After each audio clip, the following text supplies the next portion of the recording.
নাম কি? মিরাজ। বাড়ি কই? বাড়ি ঢাকা।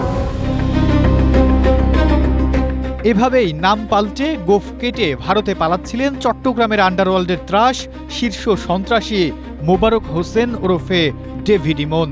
ভারতে পালিয়ে যাওয়ার সমস্ত আয়োজন ভেস্তে যাওয়ার পর তার কাছ থেকে পাওয়া ভারতীয় আধার কার্ড সহ সামনে এসেছে চাঞ্চল্যকর তথ্য। তার অপরাধ জগতের নেটওয়ার্ক, অস্ত্রের উৎস, চাঁদাবাজির অর্থের প্রবাহ, প্রভাবশালীদের টাকার ভাগ দেওয়া এবং ভারতে পালানোর পরিকল্পনা নিয়ে গুরুত্বপূর্ণ তথ্যও পেয়েছে পুলিশ। ওপারে তাকে নিরাপদে গ্রহণ করতে প্রস্তুত ছিল কুখ্যাত সন্ত্রাসী বড় সাজ্জাদের দল। বৃহস্পতিবার সংবাদ সম্মেলনে চট্টগ্রামের পুলিশ সুপার মাসুদ আলম জানান, সীমান্ত পার হওয়ার আগেই ডিবির জালে ধরা পড়ে ডেভিড ইমন। এরপর তল্লাশি চালিয়ে তার পকেট থেকে উদ্ধার করা হয় ভারতের আসল আধার কার্ড বা জাতীয় পরিচয়পত্র, যেখানে তার নাম দেওয়া হয়েছে আজহার খান।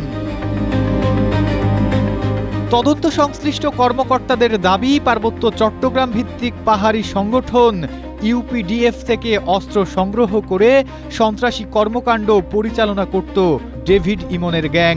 একই সঙ্গে চাঁদাবাজির অর্থ হুন্ডির মাধ্যমে ভারতে অবস্থানরত শীর্ষ সন্ত্রাসী বড় সাজ্জাদ আলীর কাছে পাঠানো হতো। ওপারেই ডেভিড ইমনের জন্য আজহার খান নামে তৈরি করা হয়েছিল এই আধার কার্ড। ৬টার সময় এখানে পৌঁছার কথা ছিল জিগরগাছা পৌঁছে ওই পাশে কে পার করবে এবং ভারতে কে রিসিভ করবে এটাকে তো সব ঠিক করা ছিল। ইভেন ওই পাশে আধার কার্ড একটা বলে ইন্ডিয়াতে আছে, ওই আধার কার্ডও তার কাছে আমরা পেয়েছি, যেটাতে সে ইউজ করার কথা ওইখানে গিয়ে। ছদ্মবেশের আড়ালে ভারতে পালিয়ে নতুন পরিচয় পাওয়ার স্বপ্ন অধরাই থেকে গেল চট্টগ্রাম আন্ডারওয়ার্ল্ডের ডেভিড ইমনের। এখন দেখার বিষয়, উদ্ধার হওয়া আধার কার্ড আর হুন্ডি নেটওয়ার্কের সূত্র ধরে ভারতে থাকা বড় সাজ্জাদ ও দেশে থাকা ইমন সিন্ডিকেটের বাকি কুল কিনারা কতটুকু উন্মোচন করতে পারে পুলিশ।